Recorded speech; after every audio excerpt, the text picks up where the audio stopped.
What's up, y'all? How y'all doing, man? Shout out to the MVP. Shout out to you guys for watching the show today. It is Tuesday. It's the Big 10 and the MAC. But before we get into it, I need to talk to you guys. MVPs, how we feeling, bro? Week 1 of the college football season is finally complete. And after 1 week, I went over 70% on my locks. That's 19 and 10. I picked almost 30 games against the spread in week 1. Please understand, 30 games against the spread, 19 and 10 on all of them, but the locks were 12 and 5. Holy smokes, 12 and 5 on the locks against the spread. There's people who hear these numbers and they think it's a myth. They think I'm lying. They think it's a scam. This can't be real. If this guy was hitting like this, he'd be filthy rich. That's what they say. I've read the comments. They're in denial. They don't understand. It's real, and I'm only charging $25 a month. I love it, man. I'm chilling. I'm sitting here. I'm watching dudes on Twitter give out picks. I watched the guy say, take Florida State minus 16 last night. They're going to come back with a vengeance after that loss. No, they're not. You don't reinvent the wheel. You don't become great in a week. You ever tried to go on a diet? Anybody ever try to go on a diet? You might lose some water weight the first week. What you're really doing is trying to create a new habit for yourself, a new lifestyle. You cannot make a significant difference in a week. It takes time. Ask the new offensive coordinators at Iowa or any other team that hired new people to try to fix this thing.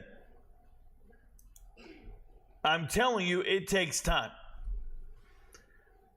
I spent all offseason studying rosters for moments like this. I studied rosters. I still evaluate talent better than anyone in the world. Shout out to 24/7 Sports. Shout out to On3. All those bum-ass recruiting websites who don't know anything, who will blame the player when they don't live up to the expectations. All I heard about last night was DJ Uiagalelei was the top 3 quarterback coming out. Former 5-star, didn't live up to the hype. But I can almost guarantee you that whoever made DJ Uiagalelei a 5-star quarterback is still employed by those websites. It's like whoever drafted Trey Lance 3rd overall and traded everything for him, they're the bust. That evaluator of talent, that decision maker is the bust. I ask you guys this. Is Ricky Williams a bust?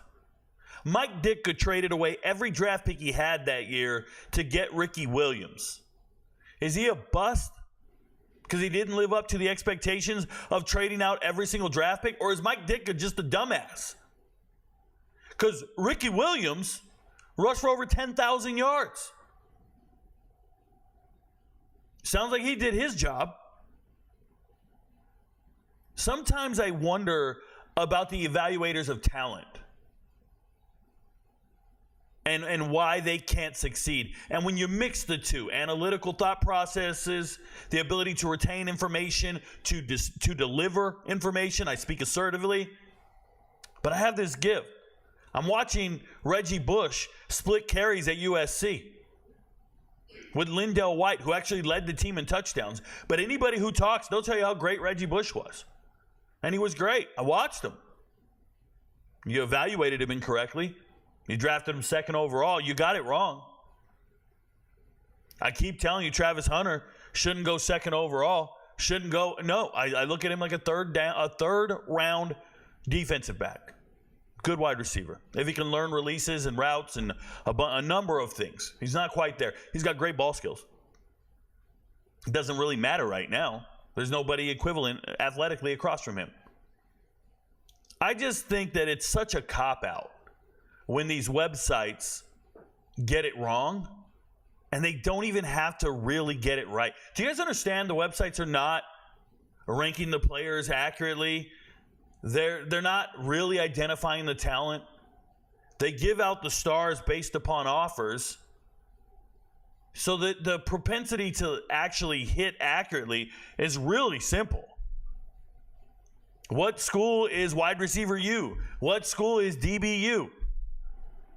It's really the college coaches who are evaluating the players, developing them, and getting them drafted. And then the websites just kind of co-sign with it and get credit for identifying talented players. You're not identifying talent. If you identified these guys and ranked them before they ever got an offer, then I'd believe you. But that's not how it works. It's a chicken before the egg. They got a website full of 5 stars. Look at all the 5 stars that go to the pros. Where do the 5 stars go to school? You just write down this guy's a 5-star because he went to this school. And when you miss on a 5-star, you're Clemson or Florida State. That's what it is. These websites are gross. They can sit around and gloat all day about how terrible a player is, but you're worse for picking the rankings and creating them the way you did. You're worse. That player didn't fail. Malachi Nelson isn't a bust. Who the hell rated him 5 stars? There's a dude right now, Sam Howard, the 4th string quarterback at Utah right now. 5 stars. Just transferred in from Cal Poly. 5 stars. No, nobody's holding the recruiting websites accountable. They're just going to call him a bust. No, you morons got it wrong. Shout out to you. So, when you combine the ability to evaluate talent, I obviously have played football, coached football, know football. This is what I do. I study it. Well, when you get that sweet spot, man, what you get is over 70% against the spread for my locks. Straight up. Bet them straight across. Oh, and MVP's 8 last night. Because I said we're taking Boston College to cover this spread. And while we're at it, let's talk about Thomas Castellanos' rushing yards. They had him on a rushing prop of 60 yards or so. And this is an 1,100-yard rusher, and you got him propped like he rushed for 700 yards. You're doing it wrong, Vegas. We're going to beat you. We're going to beat you, Vegas. You might be building bigger hotels and getting more slot machines, but you ain't beating me, bro. MVPs, you ain't getting their money. Everybody's on notice. I'm just keeping it real. Absolutely dominant. Surgical. So proud of the MVPs last night. I saw so many slips. It's on the Discord server. The winnings are amazing. I posted a few of them on Twitter. I saw a $10 into 400. 200 into 1,700 on Saturday. I'm seeing dudes and I always give them the same little icon, the same little emoji. I give them a chef, bro, because they're cooking. They're cooking. Shout out to the kitchen behind me. You guys know the deal. We're in construction all summer long. Or I'm sorry, all season long. So we're kind of focused right now. Nonetheless, let's get the show under the road. We do have some things going on tonight, and I want to talk about it when we start. First and foremost, you guys know the deal. Get to Patreon. Search RicoKnows. What's Patreon? It's like OnlyFans. Come on, I know you guys know OnlyFans. I know you know OnlyFans. I see OnlyFans. I see these women making hundreds of thousands of dollars every year. They tell me the gross revenue for OnlyFans is like $5 million a day or something crazy. Yet every time I go around in public, nobody has an OnlyFans account. Nobody has one. All these women are making all this money and nobody's got an account. I never met somebody with an account. I'm just saying. It's like OnlyFans, except I keep my clothes on. Shout out to Patreon. So I'm on Patreon. You can be a free member. You get some free videos here and there. There are free videos on Patreon for sure. I post them. Every day I think I might post something free. But it's $25 a month to be an MVP. You'll win all that back in one bet. And it's for the whole month. So when you miss your first bet, stick around, bro. We're more accurate than we are wrong. 100%. That's without a doubt. I am over 60% in my career against the spread in college football, and that is across 420-something games, 430 games. I'm over 60% against the spread. It's not a game. It's not luck. It's just hard work, bro. I'm on live stream all day. You guys can see me on TikTok Live. I live stream, I don't want to exaggerate, 14 hours a day. Working, studying, learning. And it's for moments like this to make people money, to get it right. The other sport that I do is the UFC. I do the UFC year round, and if you aren't familiar with the UFC, that's okay. I teach it. You go to YouTube, watch me teach fighting. I am an MMA instructor. I can teach martial arts. I don't do that for a living anymore. I used to. But now I do this. It's not a hobby. I didn't go to a gym and start rolling around on the mat and saying, yeah, I work out, I'm in shape. No, bro. I'm the instructor. Head instructor. I'm the sensei. I'm RicoKnows. Been doing it for 20-something years now. And I'm letting you know that I took that expertise, applied it to analytical process, and created the MVPs.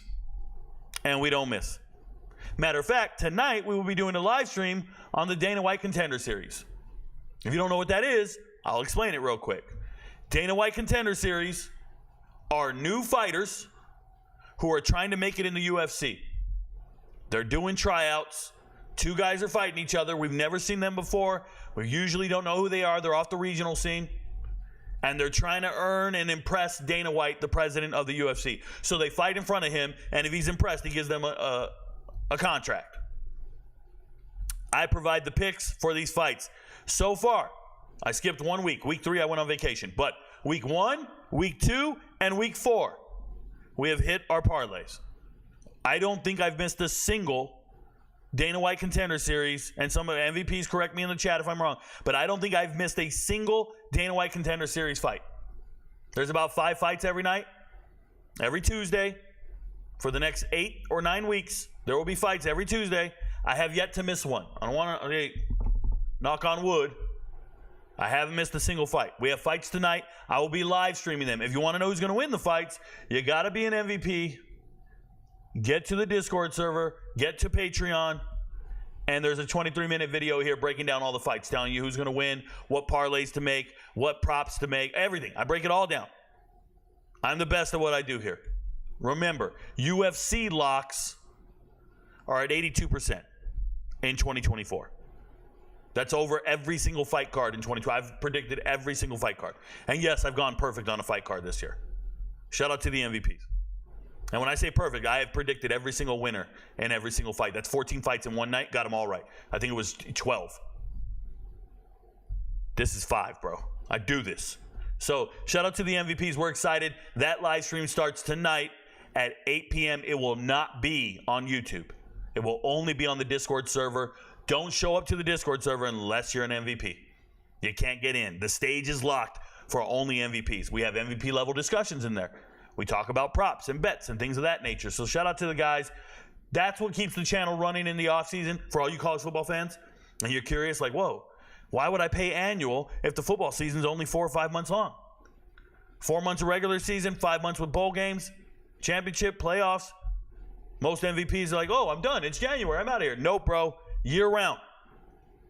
Every single week, there's a UFC fight card. Every single week, we are eating, making money, and winning. Every single week. Oh, by the way, we also do March Madness. I'm working 24/7, guys. I'm working 52 weeks a year. True story. And even when I take some time off, I'm still working. Ask him. Nonetheless, no matter how good we do, we still have cancels. Today, I had 4 MVPs cancel. We go 70% on the locks against the spread. It's nuts. We're over 65% on all the games, including the leans, against the spread. And 4 people quit. I just want to thank them for the donation. They're not going to be here any further. And now, listen, I'm not here to shame the quitters. I just want you guys to be aware that maybe some people in their life, they got something going on and they can't be around anymore. Maybe they're going through a divorce. Maybe they're short on some change. But if you're short on money, you should probably become an MVP. I'm going to help you make it. That's all I'm saying. Hey, scared money don't make money. You got to have money to make it. So shout out to them. We got cancelees. It happens, bro. It happens. Hey, the new polls came out. The new college football polls came out for the week, and you see it here. The big news is Florida State dropped out of the polls. Not only did they drop out of the polls, but they didn't get a single vote.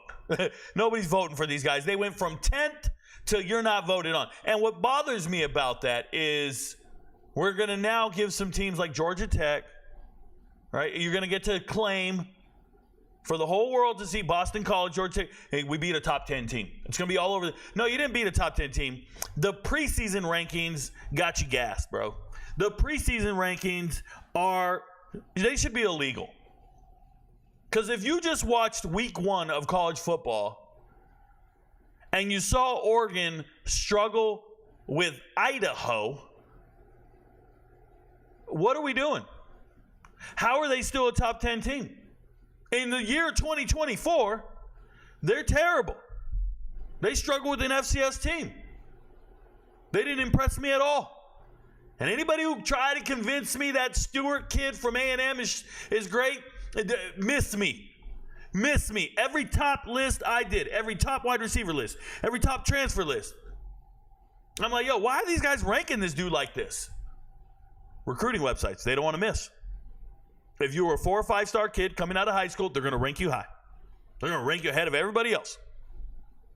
It's what they do. Because they're dying to tell you they were right.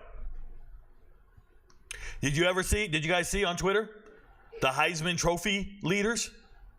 Heisman Trophy leaders in the preseason? No Cam Ward on anybody's list except for me. I got a video made in like January, February timeframe, and I'm telling you guys, yo, Cam Ward, bro. Everybody, April, I made another one. Go check the Futures videos on YouTube. I unlocked all the Futures videos. If you go to YouTube, there's a 2024 Futures, 88 videos. I made them public. You can watch them all. You can learn about every single team, my assessment on them at that time. It's changed, obviously. The summer's long. But in the spring, I started making these Futures videos. And that's another thing. If you become an MVP for the whole year, you get about 100. I know I did over 100 on Patreon. But you get 100 Futures bets videos in the offseason. You get one like every single day. I'm not joking.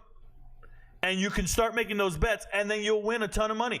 It's like a tax return. And I know there's gamblers out there who want to bet on something every single day. So they're like, Rico, I'd rather put my money on baseball or basketball or something. I don't want to do a Futures bet. Yeah, you do. Yes, you do. When I tell you take Vanderbilt, because they're going to win 3 games and put 10 units on it, at the end of the season, I think I have 50 units on Futures bets. At the end of the season, I'm going to go collect all my money, bro. I'm just letting you know. MVPs are going to eat on them Futures bets. Be an MVP. Go to Patreon. Become an annual member. You can change your membership to annual, and you'll just make money year round. Seriously. And you'll learn a shit ton about all the teams. More importantly, I want to make this very clear. If you hit a big bet, if you hit a huge parlay, don't be tipping me, bro. We have a tip channel on the Discord. You can tip me. People tip me. It's cool. I appreciate it. They win, a couple $100. They throw me a tip, $5, $10. They win a couple $1,000. They throw me a tip, $50, $60, $70. I appreciate it. You don't need to tip me. I get paid to do what I do. You don't need to tip me. Just sign up for the whole year. Just go out there, change your membership to annual, and let's rock. And I'll keep working all year round. That's what I recommend. Don't be tipping me, bro. I don't need all that. I ain't the dealer at the casino, and you win a poker hand and you feel obligated to tip me. Nah. You already paid me. I'm good. I'm just letting you know. Nonetheless, let's look at this damn rankings. They're totally influenced by the preseason, which is absurd. There's no way you saw Miami destroy Florida and you think they're behind Michigan. No way. Them two played each other right now. Miami's winning by 2 touchdowns over Michigan. Are you kidding me? I don't know how Michigan scores. Michigan's offense is gross. Michigan's got, who are they playing at quarterback? It's an orgy in the end zone, Rico. Alex Orgy's great. No, he's not. I told you all offseason, that dude Orgy's trash. When Northwestern's quarterback Sullivan jumped in the transfer portal in the spring, first thing that came to my mind is, oh, he's going to go start at Michigan because he's better than the Michigan quarterbacks. And then they go and start a former walk-on. Nah. Texas has a backup quarterback better than anybody at Michigan. Just so we're clear. So does Miami, by the way. Miami's backup quarterback, Reese or Evan, either one of them is better than anybody at Michigan in that quarterback room. Just keeping it real, son. But look at these rankings. We start with Georgia. No argument from me. Georgia #1 in the country. They destroyed Clemson. They look great doing it. They look like they have no weak points, and I love their coaching staff. Then you got Ohio State. Didn't cover the spread. Good teams win games. Great teams cover the spread. They weren't great, bro. They didn't beat Akron by 50. It's not their fault. Vegas doesn't know what the hell they're doing, putting a 50-point spread in front of Ohio State. Nah. Texas looked amazing. I would expect Texas to get first-place votes. And, by the way, this is the media. These are the coaches' polls. And the coaches are trying to precondition you to think certain things. And I'm going to explain that to you here in a second. You see this coaches poll? It's notorious for being a good old boy network. And what are the coaches polls trying to do? They're trying to freeze out the ACC from getting multiple bids to the playoffs. So the first poll has Miami at 15. And they're the top-ranked ACC team in the entire poll. And you might think the ACC looked like trash. The ACC didn't look good, Rico. That's just the way it goes. It didn't look good. Okay. I hear you. But I think people are being a little dramatic, bro. I think you just have to understand there's going to be other leaders in the ACC, and you don't realize it. There's going to be other leaders, and the leaders are going to be Louisville, NC State, Miami. You just have to embrace the teams that are going to be at the top. You don't just go and tell me the whole conference doesn't belong in the top 15. That's absurd. By the way, Texas A&M not being ranked is disgusting. If Notre Dame is a top 5 team like the AP poll has them here, then A&M should be ranked because they didn't get blown out. They just have a terrible quarterback, but they were there. So the same credibility or the same benefit of the doubt you gave LSU, you got to give it to A&M as well. They should be ranked. But if we're doing this, bro, if we're really doing this, Iowa shouldn't be ranked at all. I'm going to talk about it today, but Iowa looked terrible against Illinois State. Terrible. They won 40-0. Stop looking at box scores. Go watch the games. Oh, my God. They were gross. They were worse than anticipated. I'm being honest. Iowa was not good. No. A team that should be ranked is Memphis. You got to rank Memphis, and Iowa State didn't look good in week 1, but I know they're exceptionally talented, and I would rank them as well. Wait till they beat Iowa this week. Probably shouldn't have said that. MVP level play. It is what it is.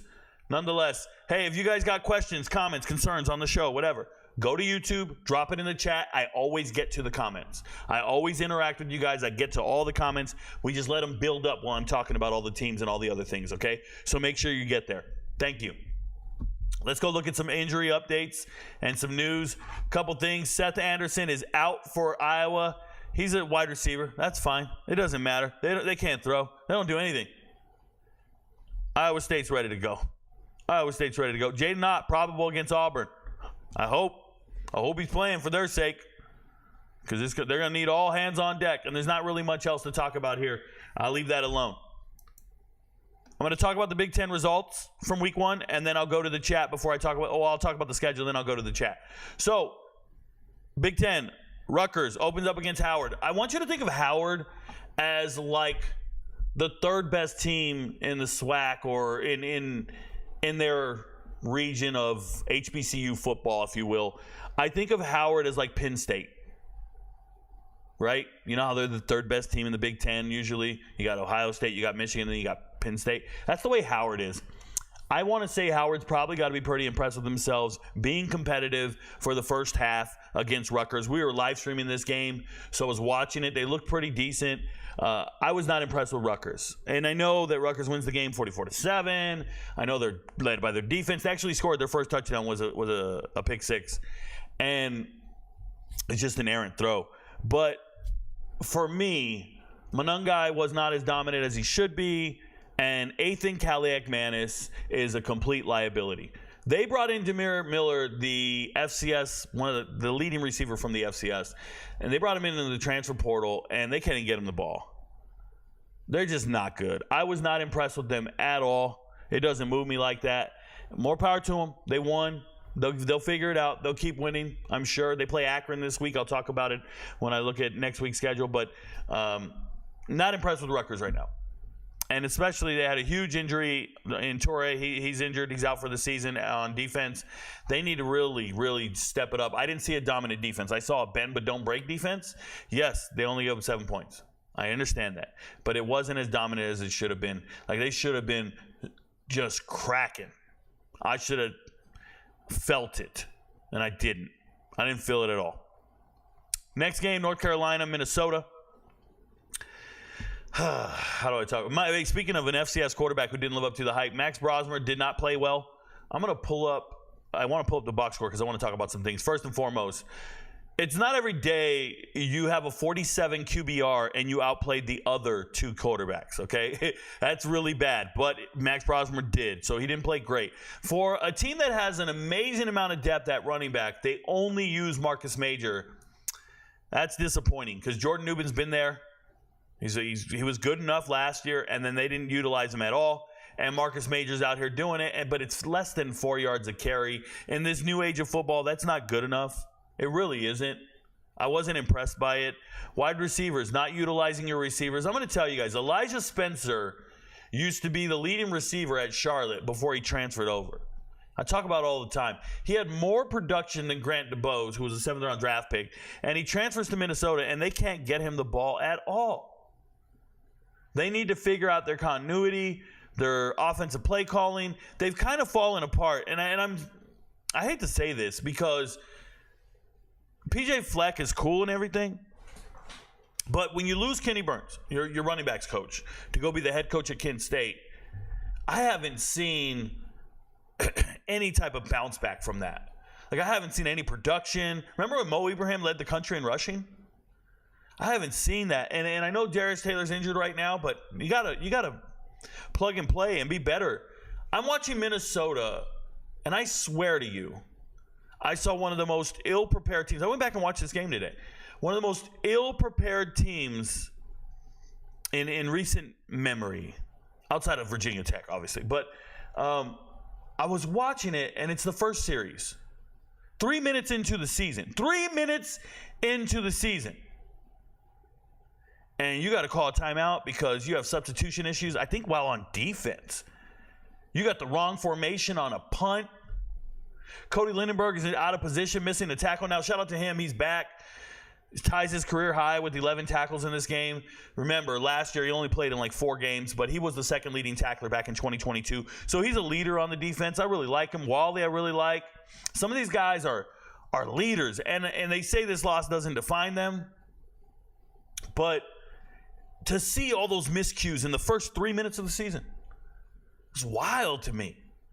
I'm just sitting there watching. I'm just like, whoa, not ready, not prepared. And that's coaching. That's coaching. Whether you got to come up with a script or just be prepared, but they were not prepared for the moment.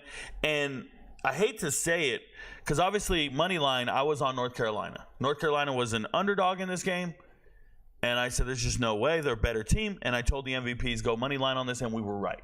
I was right, and whoever bet it was right. And we got it done. But you have a kicker who misses 2 field goals, shanks it at the end, loses the game.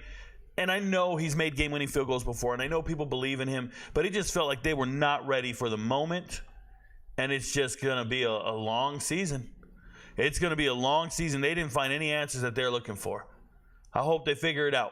They say they're still a good team. They say they believe in each other in the locker room. Prove it. Prove it. Okay. Next game, Illinois, Eastern Illinois. Luke Altmaier goes ham.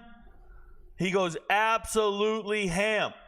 Defense shows up. Luke Altmaier only had 5 incompletions on the game. And shout out to Caden Fagan. If you guys don't know Fagan here, he actually had to play last year as a young man. He's huge, bro. He's 6'3", 240.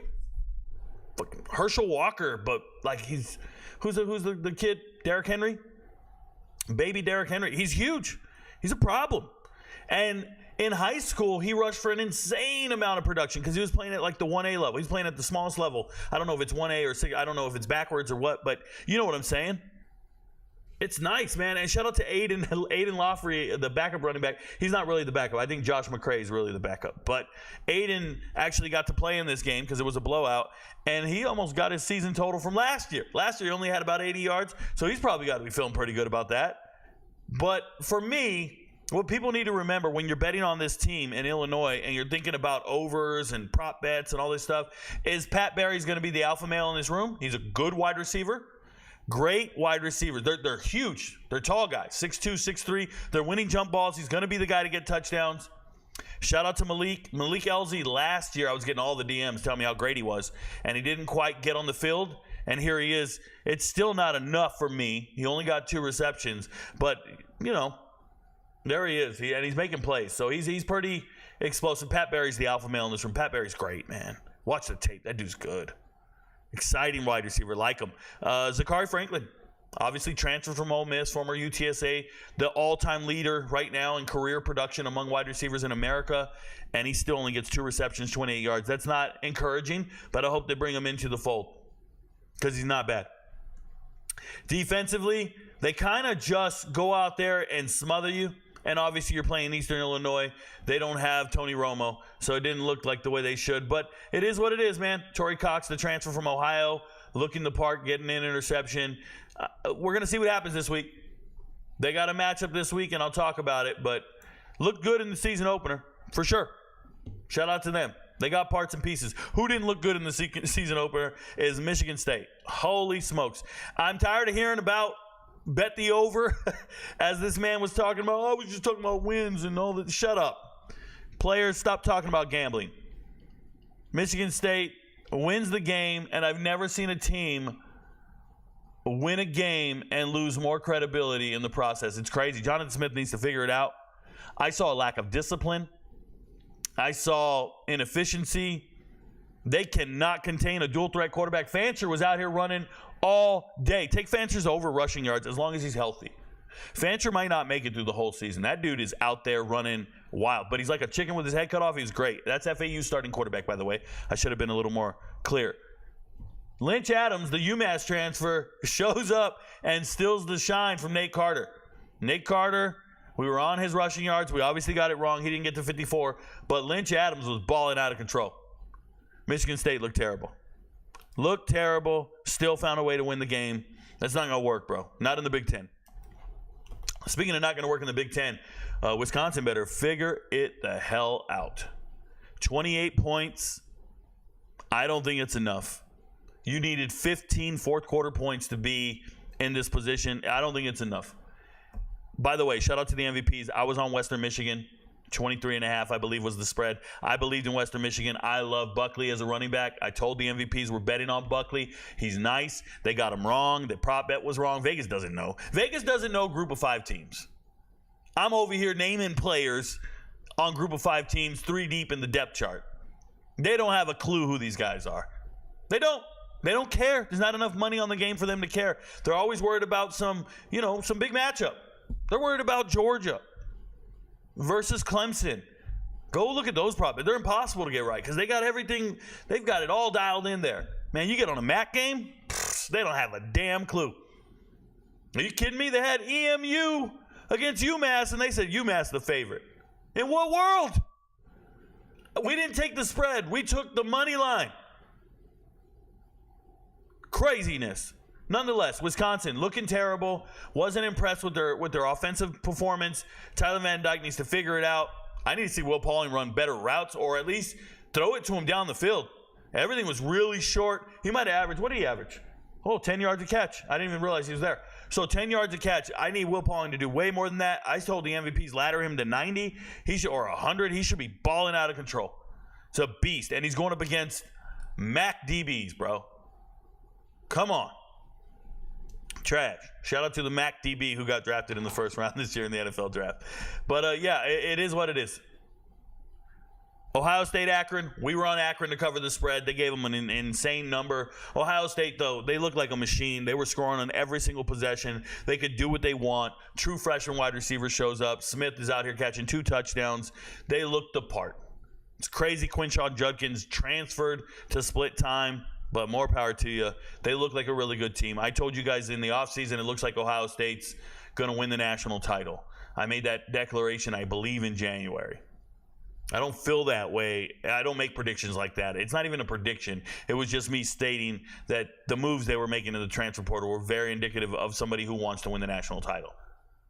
All right? When you look at a team like Florida State not willing to pay Cam Ward whatever he was asking for, they're not making decisions to win the national title. Signing obscure players from Indiana or backup players from Alabama to fill the spot of drafted players does not sound like a team that wants to win or even know how to win. And that's why I was very critical of Ohio State's additions this year in the transfer portal. I'm sorry, Florida State's. I was very critical of them.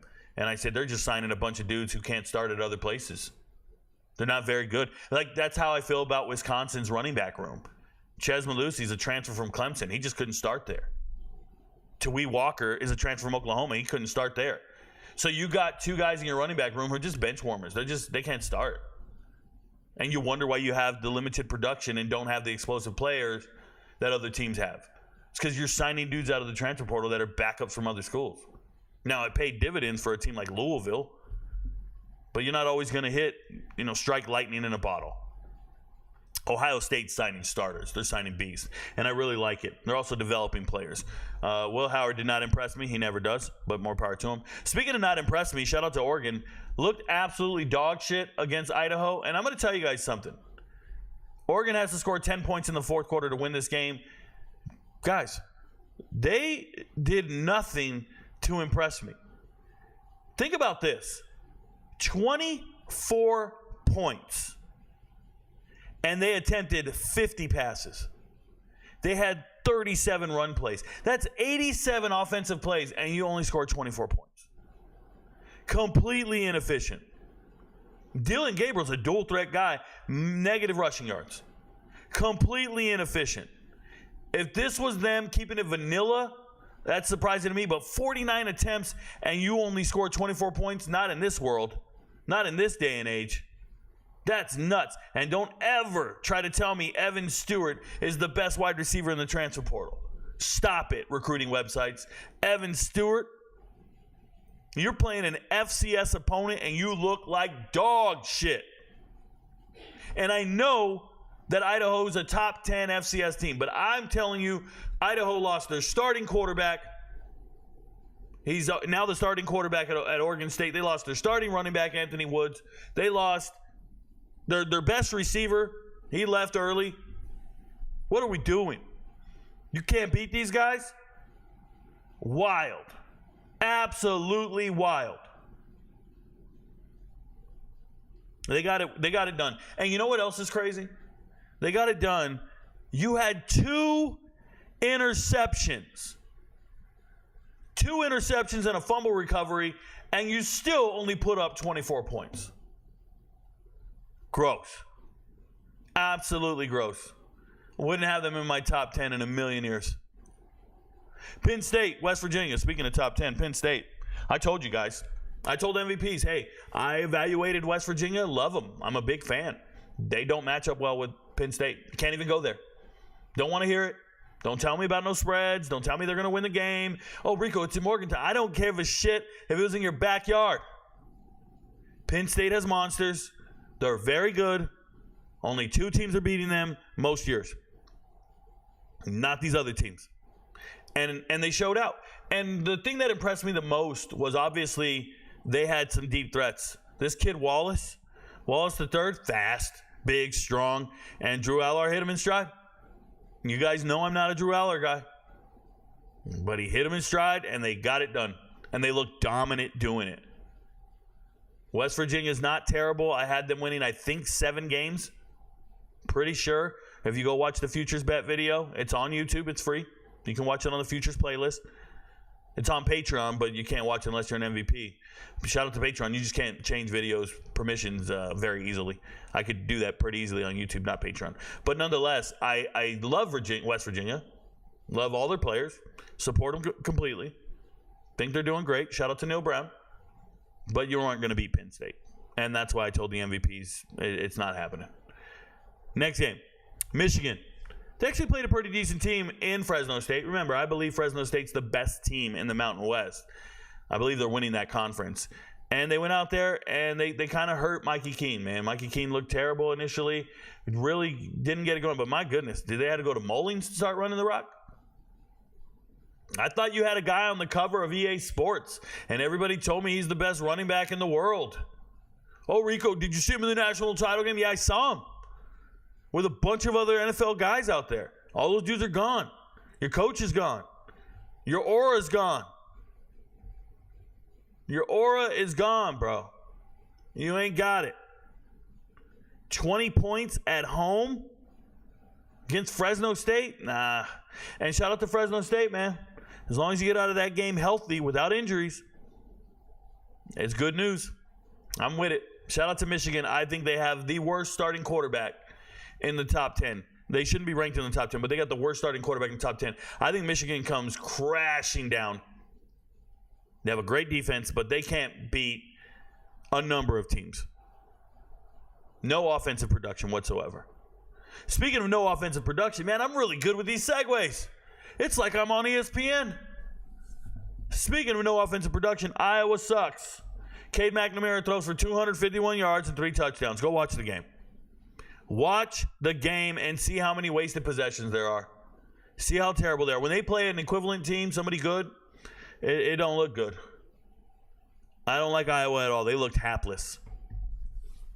And speaking of hapless, shout out to UConn. Hey, man, Maryland comes out, finally starts Billy Edwards. I love Billy Edwards in the bowl game last year. I knew he was going to be the starter. MJ Morris's transfer from NC State did not make sense to me.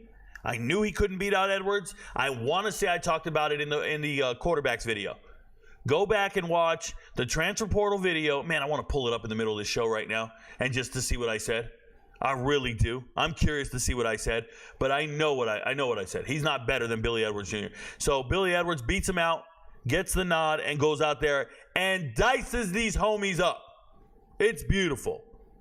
Shout out to the MVPs who bet on Hemby's rushing yards and his rushing touchdown prop. Anytime touchdown, we got those right. Maryland by 43 is an insane number. And if you thought UConn was fixing things, they're not. Nick Evers is a game-time decision this week. He looked terrible. Purdue. Hudson Card. Hudson Card went 24 for 25. 24 for 25. And some of you guys will be like, so what, Rico? It's just an FCS team. It's just the Sycamores. Shout out to Larry Bird.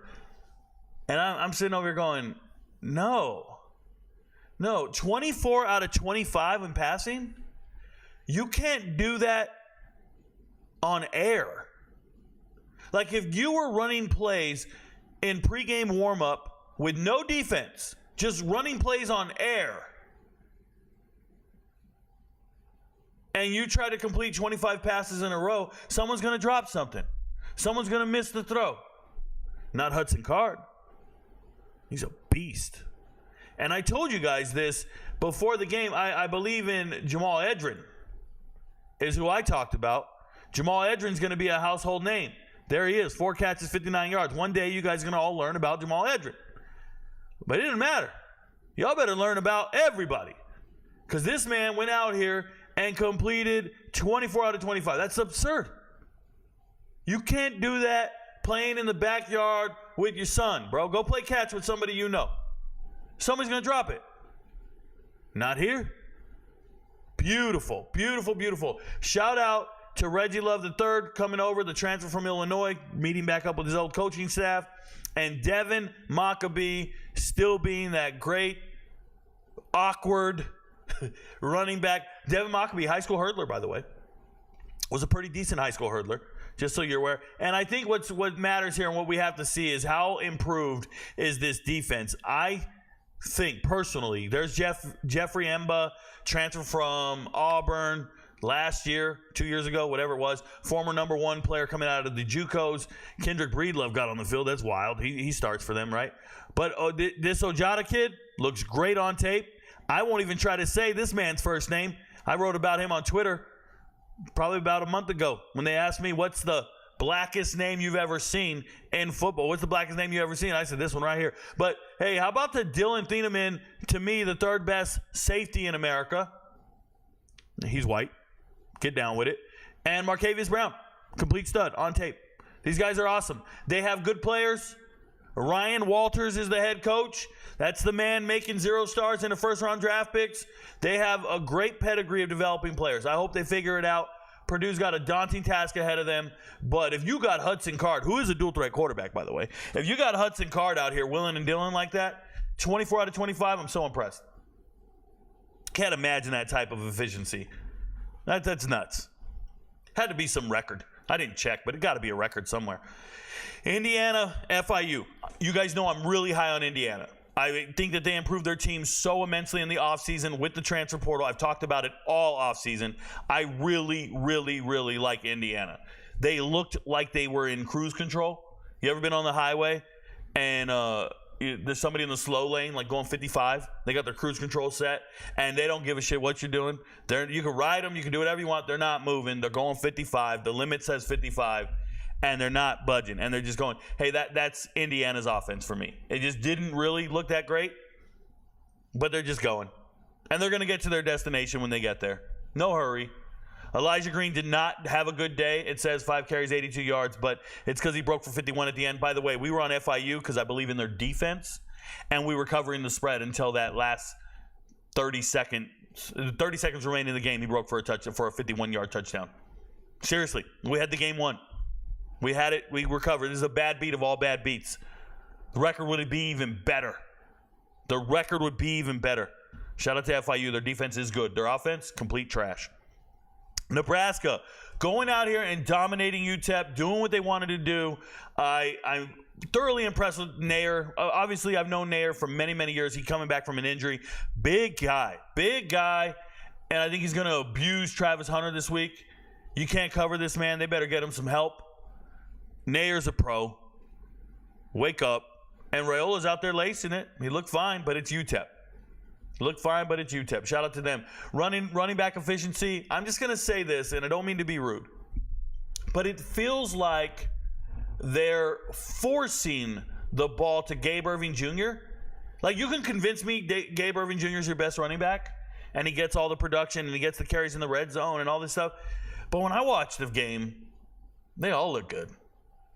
And I'm pretty sure some of them underclassmen, look, I know Gabe Irving Jr. I've been watching him his whole life. I really have. I live in Georgia. He went to Buford, and he was split in the backfield with the kid who transferred from Colorado to, I think, ECU or Coastal. Where'd he go? Charlotte? One of them. Where'd he go? Forgetting his name right now. Doesn't matter. The point is that he's always been in a running back by committee and never been the real alpha male. Never really been that guy. And I think Nebraska's looking for a running back who's like about that business. Right? That's what they had with Grant. That's what they've had in the past, is like somebody who just wants to carry the workload. And I don't think Gabe Irving's the guy. Nah. We'll see what happens. Northwestern, defense gets it done, beats the hell out of Miami of Ohio. And since we're doing a MAC episode today, I'll talk about it briefly. Miami of Ohio's offense looked exactly what I thought they would look like, which is horseshit. Like, in the preseason, I was evaluating the rosters, and people are getting mad at me. They're like, the best team in the MAC is Miami of Ohio, Rico. Miami of Ohio this, Miami of Ohio that. Gabbert's a pro, and they keep just telling me this. And I check the preseason all-conference list. Gabbert's the number one quarterback in the MAC, and I'm like, not to me, bro. To me, the best team in the MAC, like talent-wise, when I evaluate them, I put Northern Illinois up top. But, man, Toledo, Bowling Green, these are the teams I get excited about. And they're like, what? Bazelak? Like, yes.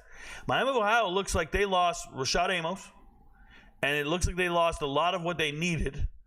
And you go and lose to a Northwestern team that I think is regressing. I think Northwestern's terrible.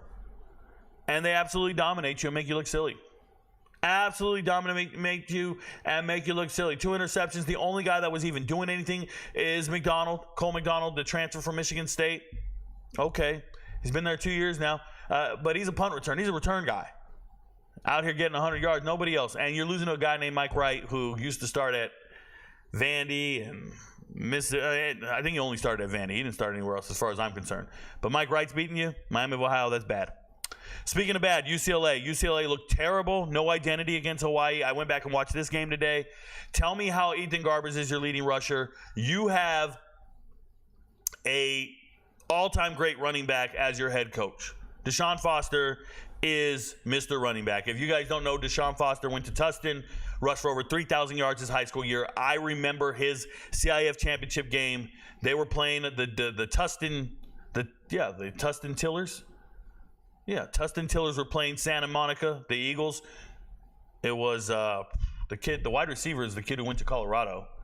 And obviously Carson Palmer was the quarterback. But these were amazing teams, and Deshaun Foster's always been amazing. And now you go out, you have 2 good running backs on this team, and you can't get them no carries. No carries.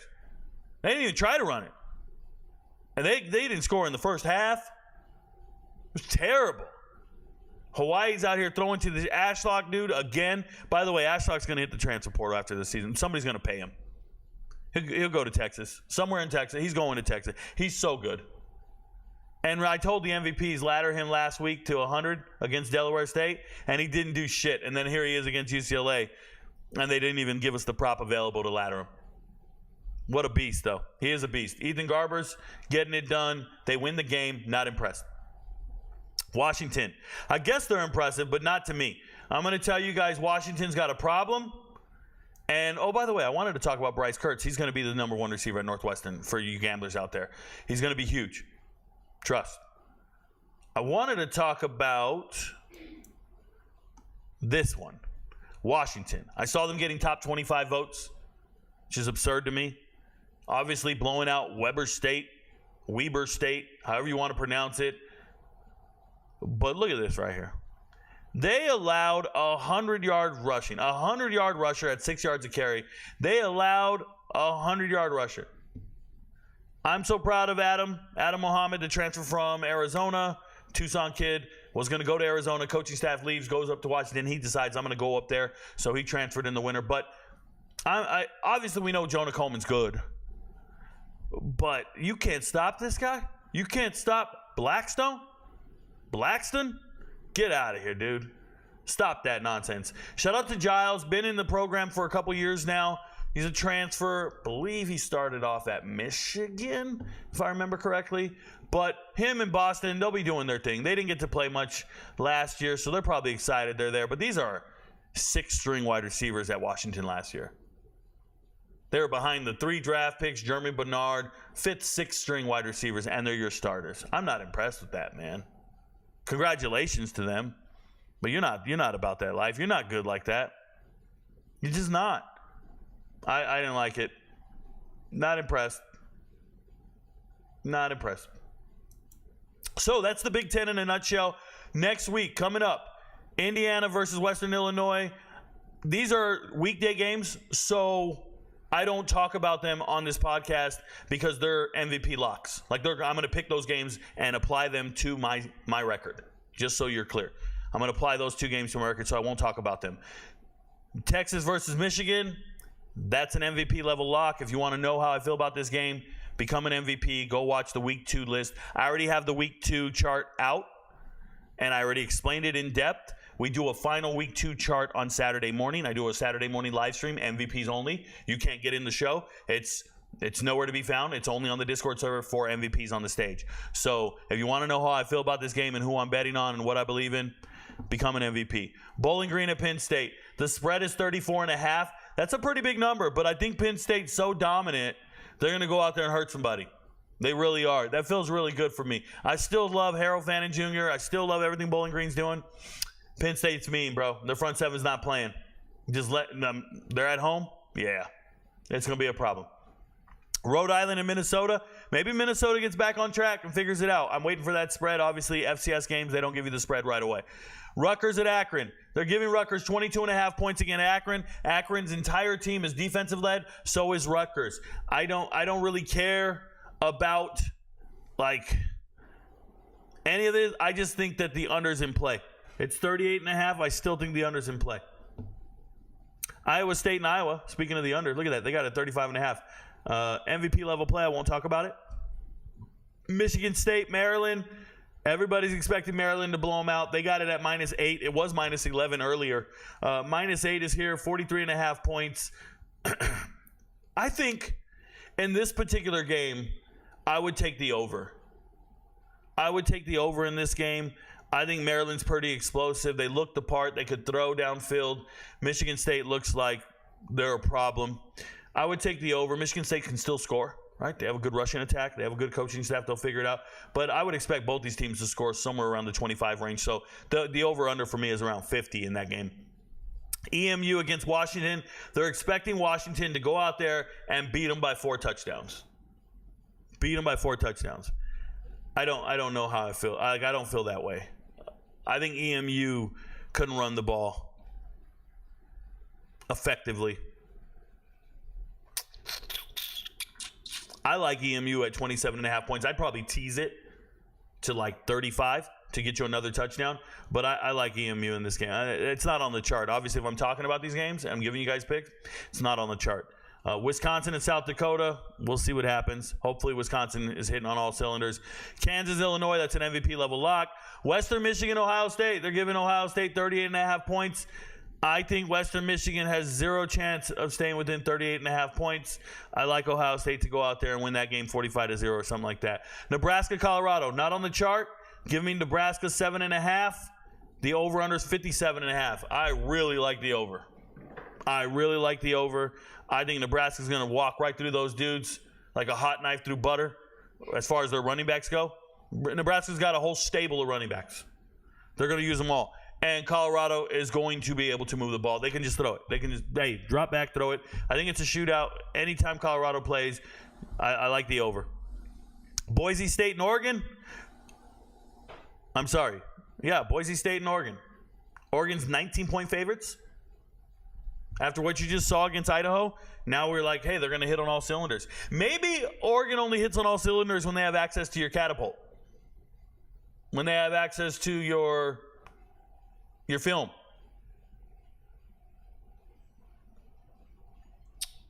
$61.5 points. That's a lot of points. Boise State's defense is gross. Georgia Southern was scoring on them whenever they wanted. Oregon's going to score on Boise State's defense a lot. I don't know if they can stop Genty and the way he runs. Theoretically.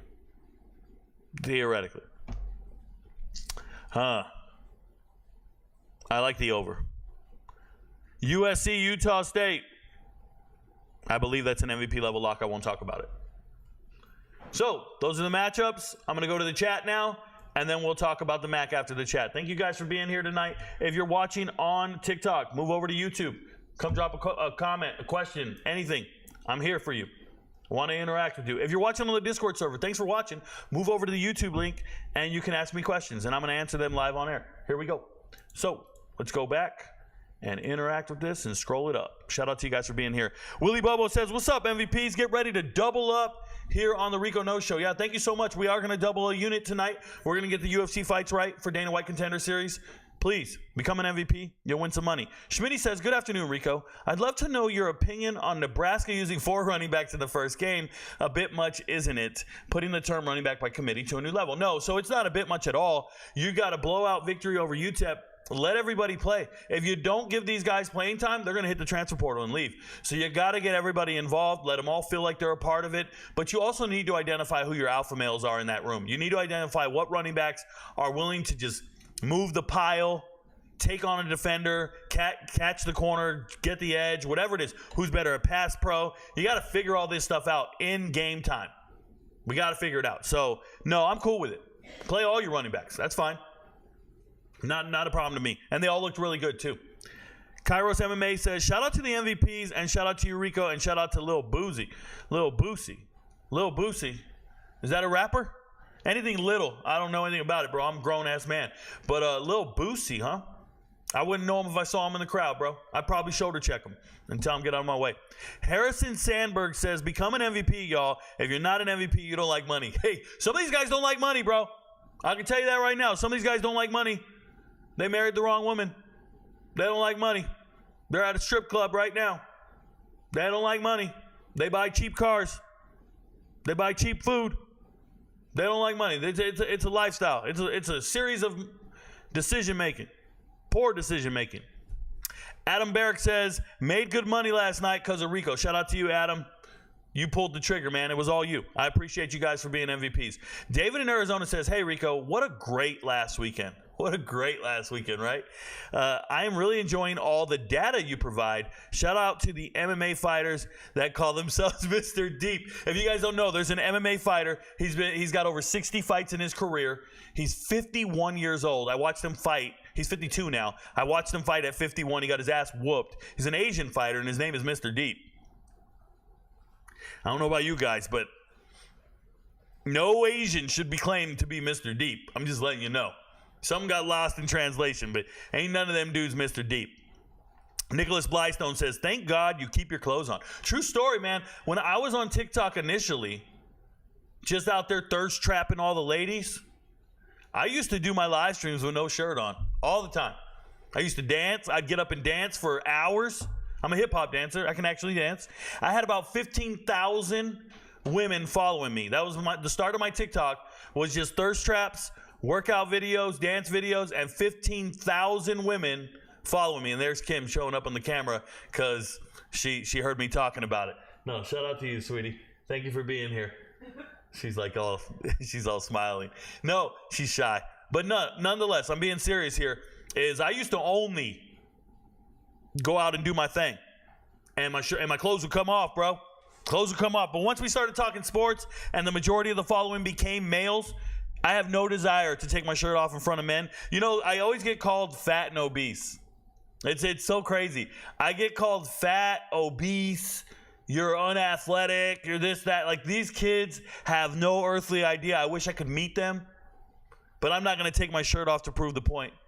You don't get to see my nipples just because I want to prove to you how fit I am. But meet me somewhere, bro. Meet me in public. See what happens.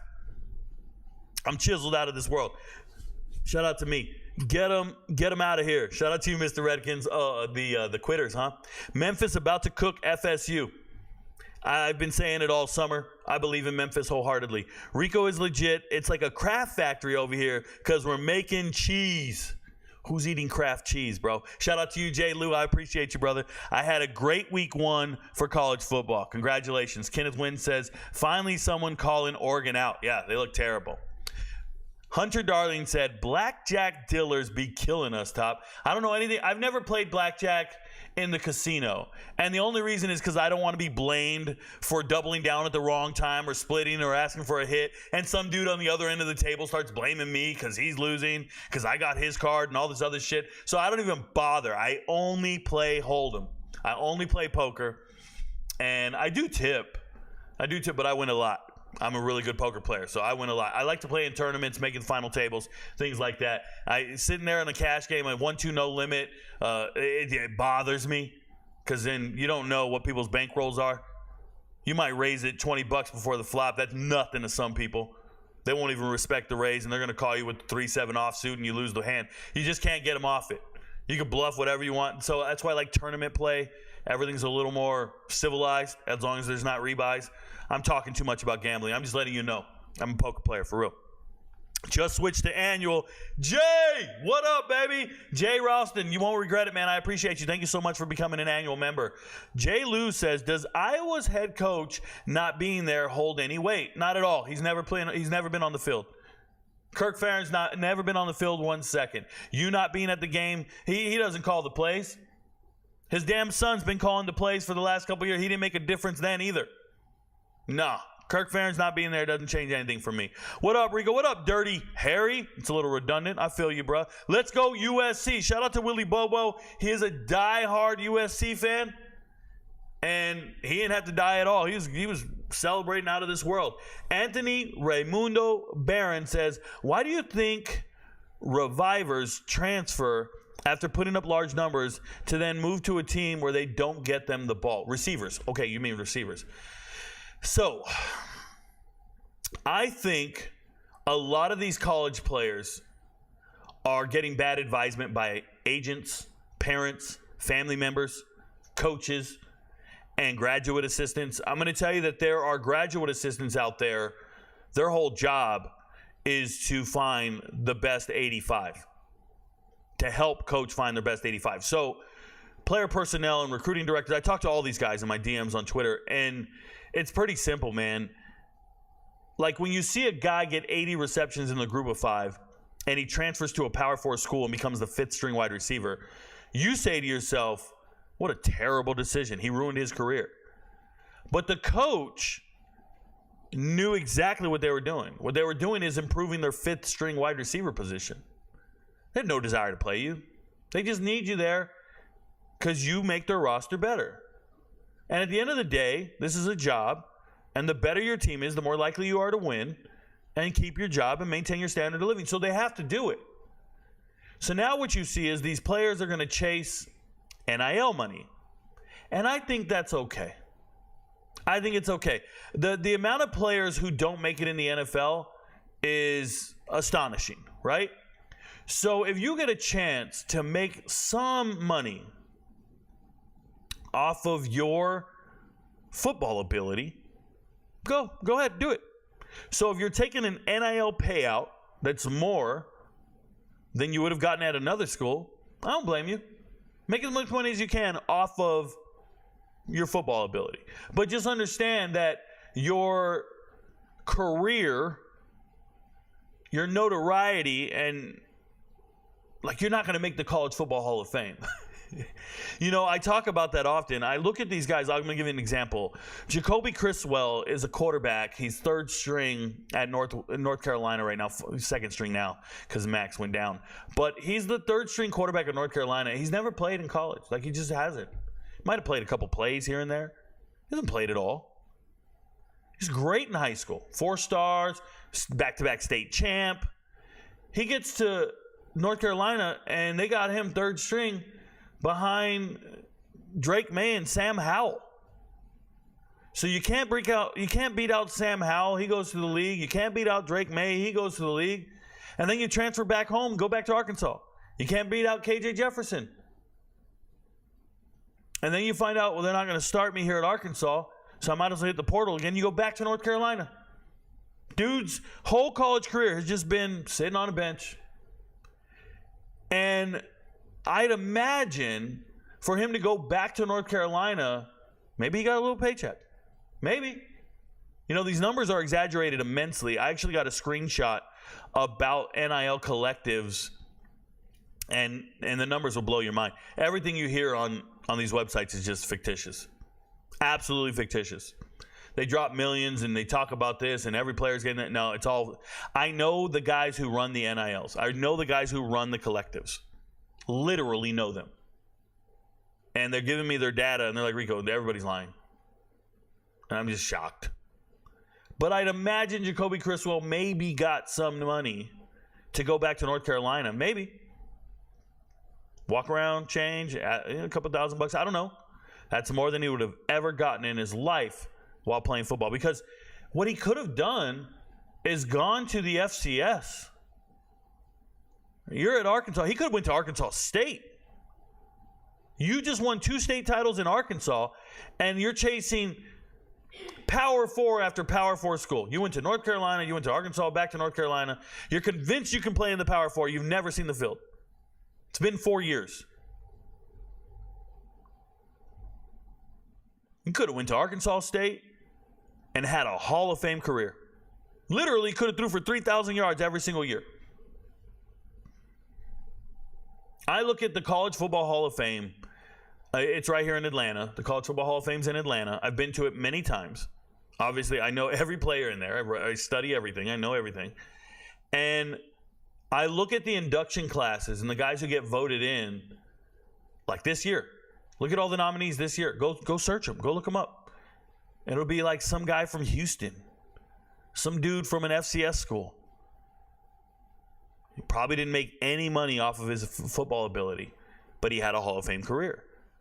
He's a graduate. He's an alumni. So these players, they got to have their priorities straight, and whatever that is. If your goal is to make some money off of your football ability, then chase it and go be fifth string at a school. By all means. But if you want to have an alma mater, an identity, they always say, like, for the next 3 or 4 years, I'm committing to this school. That's what all the kids say nowadays. For the next 3 or 4 years, I'll be attending Tennessee. For the next 3 or 4 years, I'll be attending Alabama. Dude, your commitment to a school should be a 50-year commitment. For the next 50 years, I will be considered an alumni of Stanford and a graduate. If you don't value your decision-making to that extent, we just have other priorities. That's the reality of the situation. And I'm not mad at him. Let him get some money. I was advising a player in the transfer portal. He reached out to me and he said, Rico, I want to go to Colorado. And I said, all right, well, let me reach out to the coaches. I reach out to the coaches, whatever. And we're talking back and forth. And the minute the kid says, I said, well, what's going to, why Colorado? And he's like, well, I just know Coach Prime is willing to help me out with my family. I need some extra change, man. I need some change. He was just after money. And I felt terrible. I remember I reached back out to Coach Chaney. I reached back out to Rispris. And I said, guys, disregard. Like, I'm not even going to advise this kid to come out. All he wants is money. And I told him, like, dude, I don't agree with your priorities. But who am I to tell people not to pursue money and not to make a decision like that, But more power to them. If you're trying to make money off your football ability, more power to you. I'll tell you another reason players transfer. Remember, all the reasons players transfer. When I talk to them in the DMs and I advise them, and I have, sweetie, how long do I talk to players on the phone? For a while. Give me a duration of time. Like 30 to 40 minutes. Okay, 40 minutes, she says. 30, 40 minutes.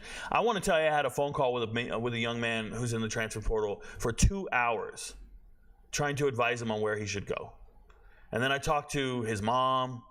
I talked to whoever. We're all trying to help you. We're all trying to get it right. And the reasons these players transfer can be a number of things. And it's not always playing time. It's not always production driven. Sometimes it's proximity. Sometimes it's following a coach. My old position coach left and I want to go play for him, so I want to know how I can get over here. How many scholarships do they have left? All this stuff. It's not always playing time. And I know everybody gets labeled a non-competitive guy. Sometimes these players are being sent to the portal and they're having to scramble. They're getting cut by their team. There's a number of reasons players are in the transfer portal. It's not, hey, I want to go to this school and be fifth string. That's all they could get. And somebody's got to pay for school. They want to be on a scholarship. So get him where you fit in. I ain't mad at him. Rico would be the most informed analyst at ESPN, but would get canceled and fired the first day. I would never, ever work for ESPN. I actually have zero desire to work for any news network. TV network, I don't want to be on TV. Those guys reached out to me, last night I was doing a live stream on, I was doing a live stream here on YouTube. We were live streaming the game, and a guy from the NFL Network, what's his name? I don't even remember his name. He reached out to me in my DMs, and he said, hey, man, I just found your page.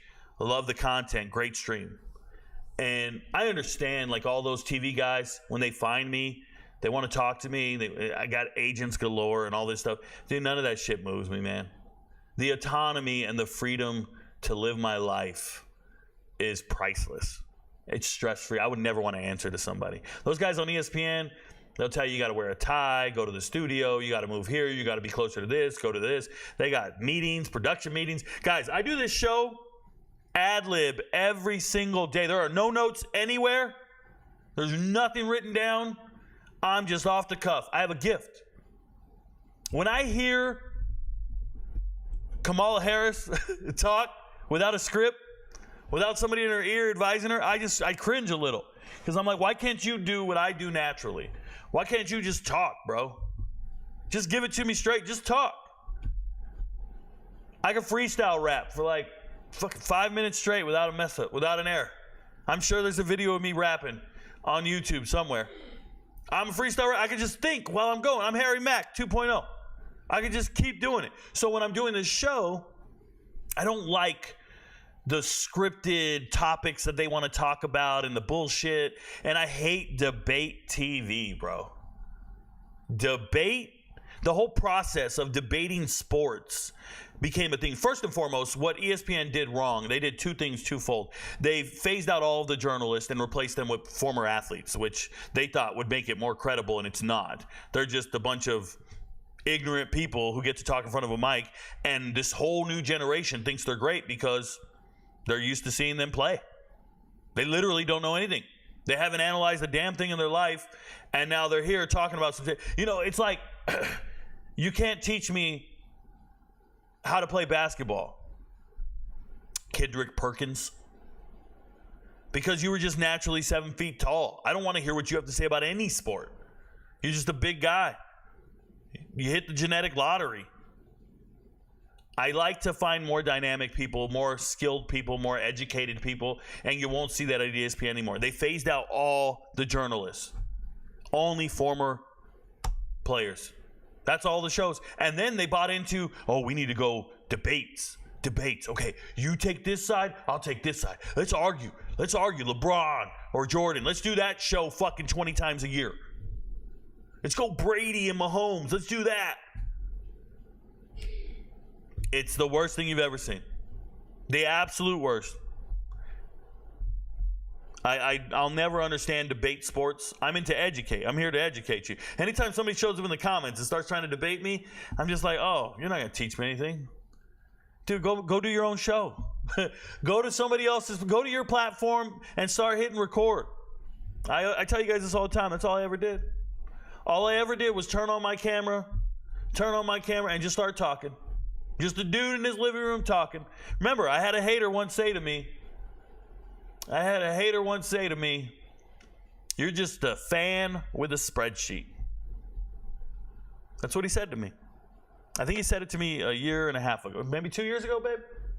Yeah. 2 years ago, I think. He said, you're just a fan with a spreadsheet. I couldn't begin to tell you how much I disagree. And I think I make 4 times the amount of money that guy makes. I have no desire to be on TV. It would be a pay cut, by the way. It would. They wouldn't pay me what I'm asking. Only group of 5 teams can kind of get away with getting backups from the transfer portal. Even then, they should have at least have some production. No, not only group of 5 teams. Power 5 can do it too. Everybody can do it. Everybody's utilizing the transfer portal, and they're picking up backups who couldn't start at other schools. Kentucky starting quarterback is a backup from Georgia. I study the transfer portal. I'm going to tell you there are a number of teams with backup running backs and backup players that are starters. A number of teams. No, don't go there. Joey Burrows was a backup quarterback who transferred to LSU to become a starter. Okay, there are people who lost quarterback battles. Justin Fields was losing the quarterback battle at Georgia when he transferred to Ohio State. I can go on and on and on of who actually started after transferring and being a backup. That's not it. No, let's not go there. Do you like the under in the Iowa game? I don't remember what it was. Where's the under? Oh, we're not talking about the Iowa game. It's an MVP level lock. I don't talk about it. Thanks for asking. Become an MVP. That's what Dirty Harry's telling you. Christopher Givens says, Rico reactions about Washington and how they started Jonah Coleman is him. Thank you so much. I appreciate you. Some MVPs are better than others. Willie Bobo knows. Where the tortas at, fool? Okay, first and foremost, I'm on a strict diet, and I'm not eating any carbs or any tortas, so I appreciate you, though. Thank you. You're hating. Dirty Harry, I'm an MVP. Just figured I'd ask on here instead of chat since this is a Big Ten pod. Oh, not at all, Stone Bailey. Being an MVP has no bearing on it. This is a public chat. This is a free live stream and podcast. I would never discuss MVP level plays on this stream whatsoever. So, no, your place to ask that is on the Discord server. That's your place to ask that. Or, let me be clear, Saturday morning, I do an MVP-only live stream, and that's when I answer all the questions for the MVPs. Saturday morning. It's 9 o'clock on the Discord server. We have only 300 seats. You can only get 300 on the stage. So we have a lot of MVPs. Make sure you're one of the first 300. We have MVPs that wake up at 5, 6 a.m. to be there on time. They do. They show up and just watch me work. UTSA or Texas State? That is not the MAC. That is not the MAC. You're on the wrong show at the wrong day at the wrong time. Just so you're aware. Today is the Big Ten and the MAC. That's what that little emblem is below my face right now. Do we believe USC is legit after their win? I'm not sure it proves anything other than Brian Kelly not being a threat as a coach. Oh, AM, I think you're way wrong. I think what I saw in USC on the field against LSU was NFL wide receivers. NFL level catches, NFL skill players. Miller Moss just has to get them the ball. I saw NFL players. And then on defensively, they've always had talent. The NFL's been drafting USC defenders. They've been drafting them. They don't play good because their defensive coordinator is absolute dog shit, and now they have a good one. No, LSU is not a scrub team. They're not. They just lost. They were competitive. They were scoring. Dare I say they were going to win that game. I thought Emory really flipped it and started churning out first downs in the third quarter. Didn't get it done. They just tied up the game with a couple minutes. No, those are, you don't know what you're watching, man. Those are two very good teams. They didn't look hapless. They didn't look terrible. They didn't look porous. They didn't look weak. They didn't look like Florida State. No, those were two very good teams. No tipping, straight to annual membership after this weekend. Coaches Bryant, I want to give you credit, man. Shout out to Coaches Bryant. This man watches all my videos on Patreon. I can see him liking them. Not everybody likes them. I can see when Coaches Bryant watches a video. That's a man that cares about his money. Because we got a lot of MVPs that just want the chart, just want the picks. And if you do that, you lose. You lose if you blind tail the chart. You got to listen to what I'm saying. Because there are some picks on the chart, I tell you, hey guys, don't take this one. Or I'm putting it on here for analytical data. Let's sit this one out. That's why you saw Willie Bobo say it, some MVPs are better than others. Some MVPs are really up. How many units, Rico? How many units are you up, Rico? What's your ROI? Bro, it's different for every MVP. How you apply the data is your business. I'm the textbook to the test. I'm not the answer sheet. I'm the textbook. You still got to go take the test. Coaches Bryant out here educating himself, watching every video. And what's crazy is I think I have the most educated fan base. MVPs watching my content, I see them on Twitter. Shout out to Gabe. Shout out to Evan Kramer. I see these guys on Twitter dominating. I have the most educated followers. They know sports inside and out, and it's because they come in here every single day, watch every video, and they're just like, yo, this is crazy. Rico said this, and they're getting there. I'm convinced, bar for bar, nobody's touching the MVPs. Nobody's touching my movement. Not a chance in hell. I appreciate you, coaches. Shout out to you, bro. I hope you win big this weekend. I'd love to have you around for the whole year. What does Fafita have to do to win a Heisman? Jack Evans, Fafita has to join the Big 10 on a Tuesday for me to talk about him. Yo, what up, Rico? What up, Rocco Glaze? Favorite sports betting apps? I really like you. I'm going to join monthly. Khalifa, I'm not a gambler. I have no favorite sports betting app. I don't have any apps. I do all my episodes with FanDuel, but I'm not a gambler. I'm an analyst. Gamblers gamble. I don't study sports books. I don't give a shit about odds. Like, what are they offering right now? I don't do any of that. I don't do no live bets. None of that. I provide analysis of a matchup, and then you go bet on what you want to bet on. Real talk. Haven't a clue. Thank you for being here, though. Can you talk about LSU, USC? You skipped it. I didn't mean to skip it, Jay, and I just thought it was two very good teams playing each other. I was very impressed by USC. Very impressed.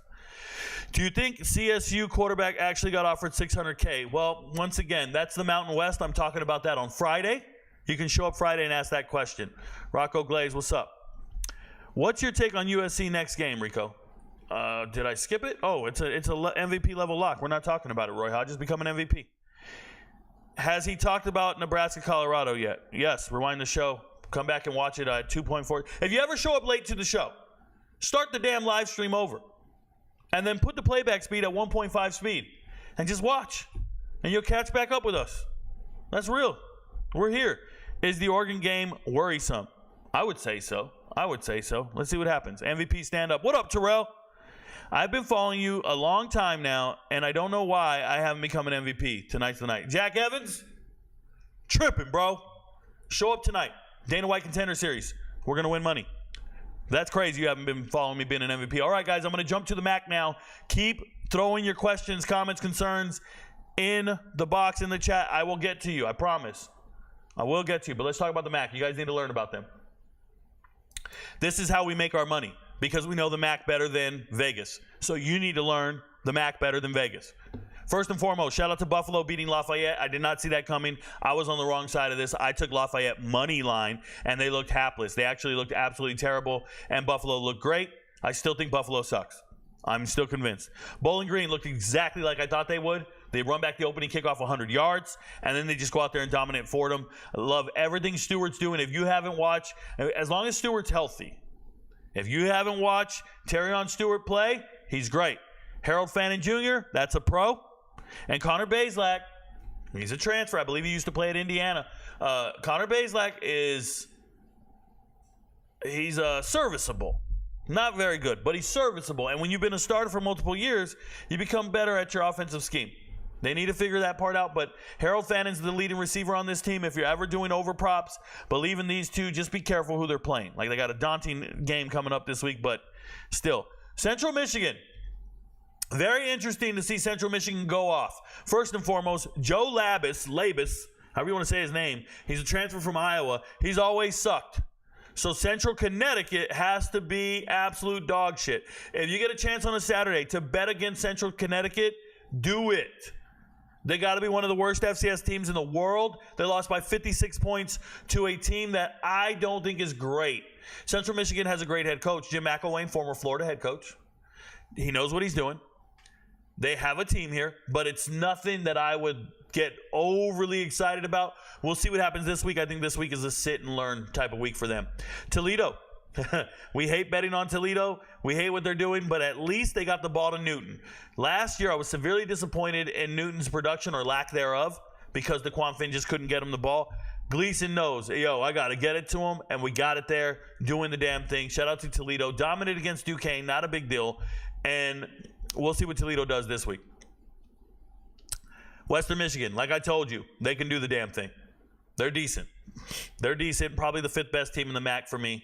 Akron, love their defense, covered the spread. We bet on Akron, and we won. Yes, they lost by some insane amount.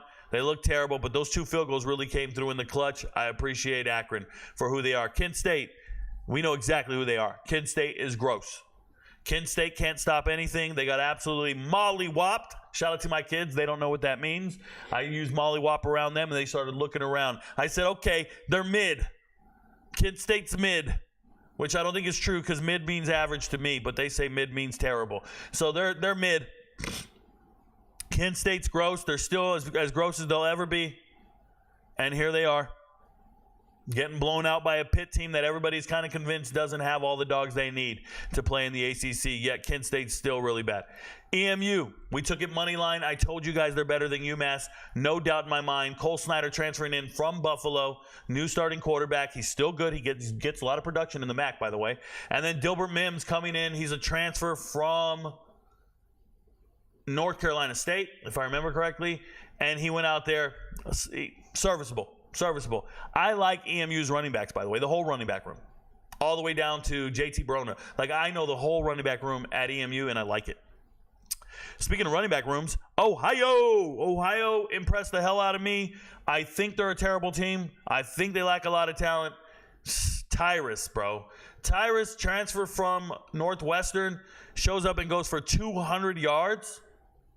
They have a guy named Owen go for 137. Hey, Syracuse, if you can't stop a rusher, if you can't keep a running back under 200 yards, you're going to have a long season. You better hope Kyle McCord keeps scoring. That was bad. Speaking of bad, Miami of Ohio, very bad. Did not like it. Lack of production. Just not getting it done. Didn't like Miami of Ohio. No identity on that offense. I wasn't impressed with it at all. And then Northern Illinois, I love them to death. I think they're the best team in the MAC. I love their defense. I love their running back.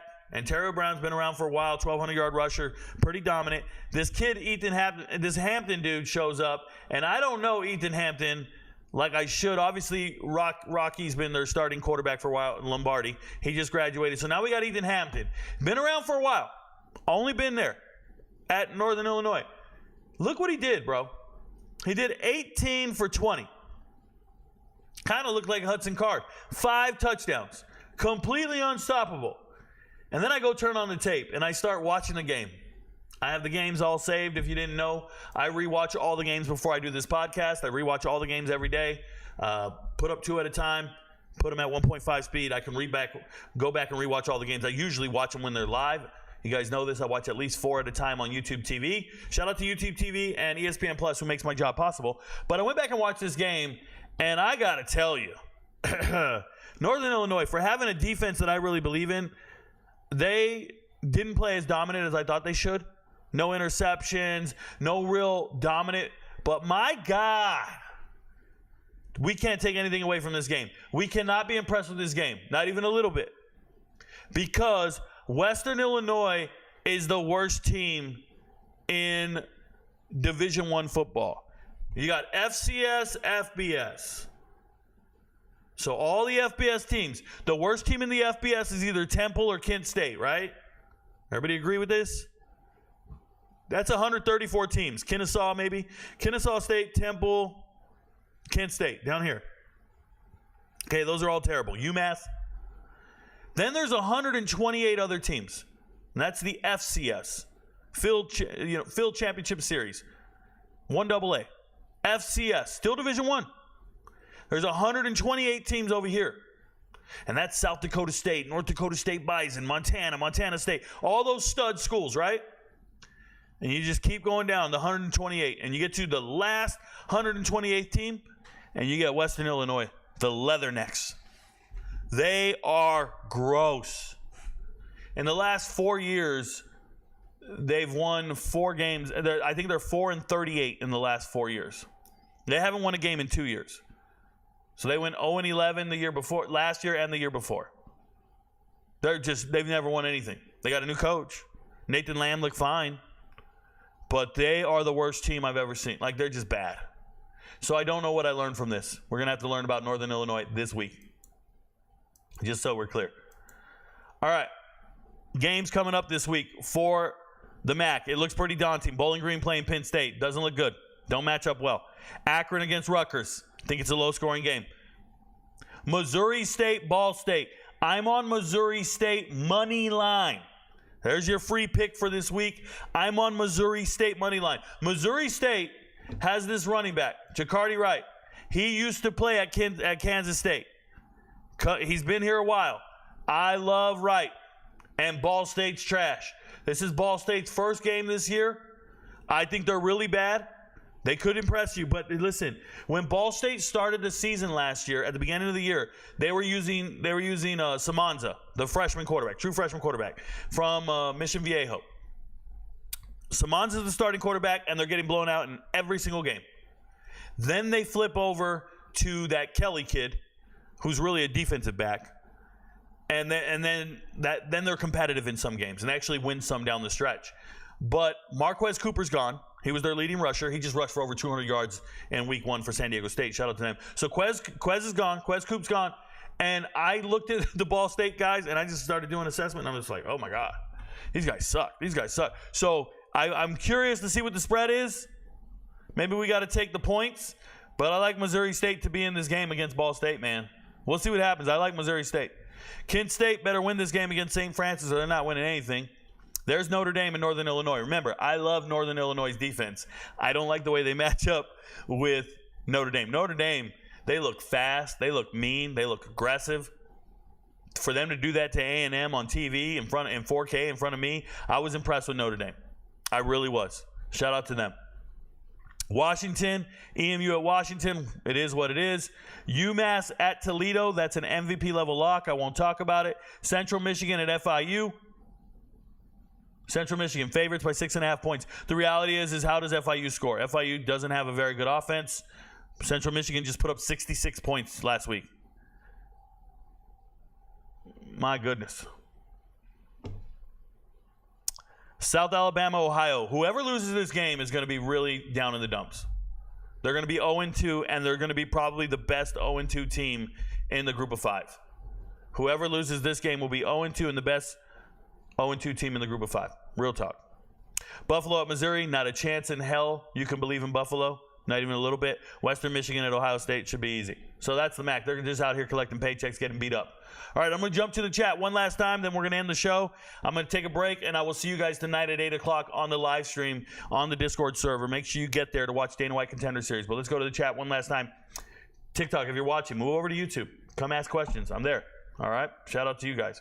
Thank you guys for being here. I really appreciate everybody. So, interact. Boom. As usual, not a lot of chat when I talk about the group of 5 team. That's okay. I've been following you. Thank you so much. I hardly watch TV anymore because I have your videos playing for the background noise to imprint the subconscious.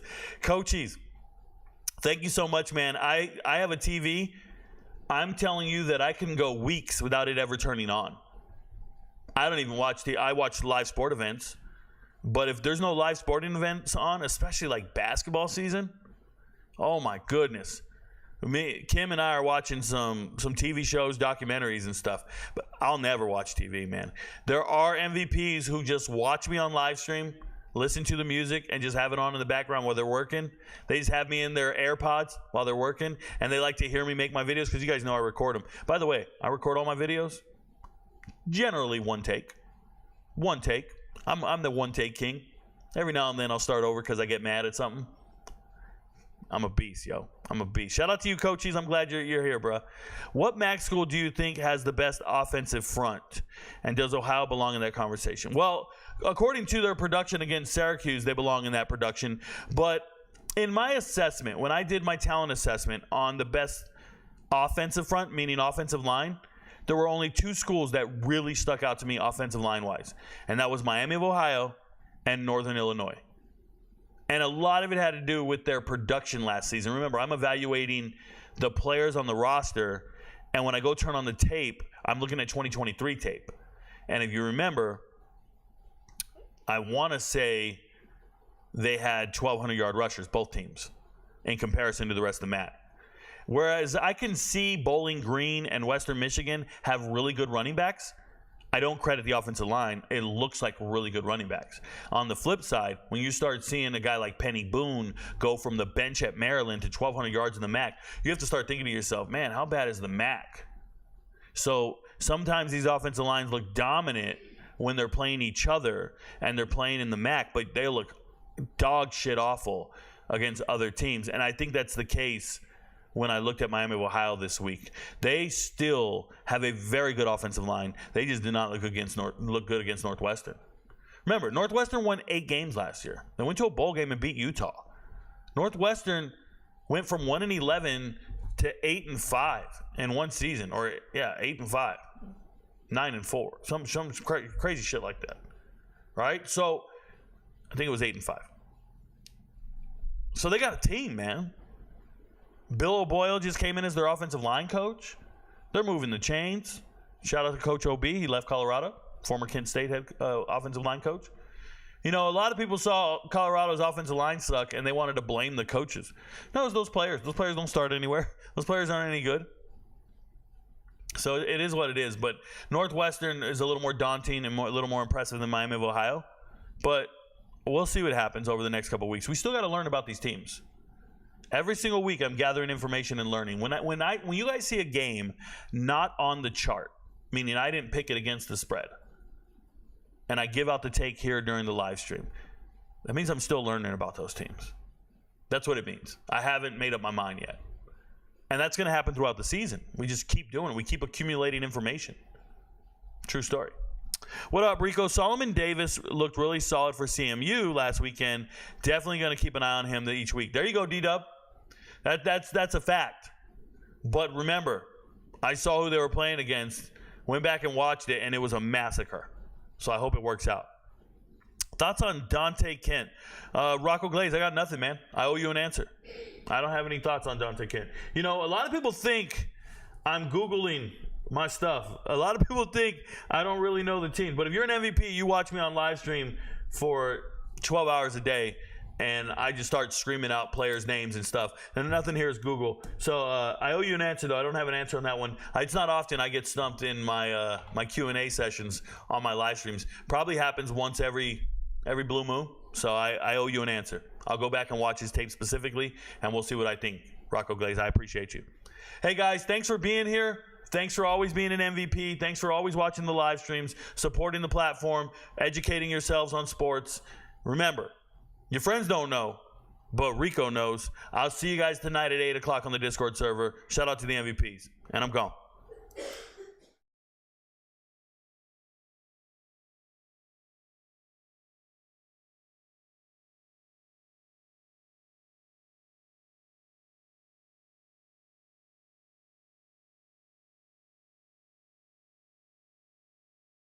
Hold and hydration, made for every texture and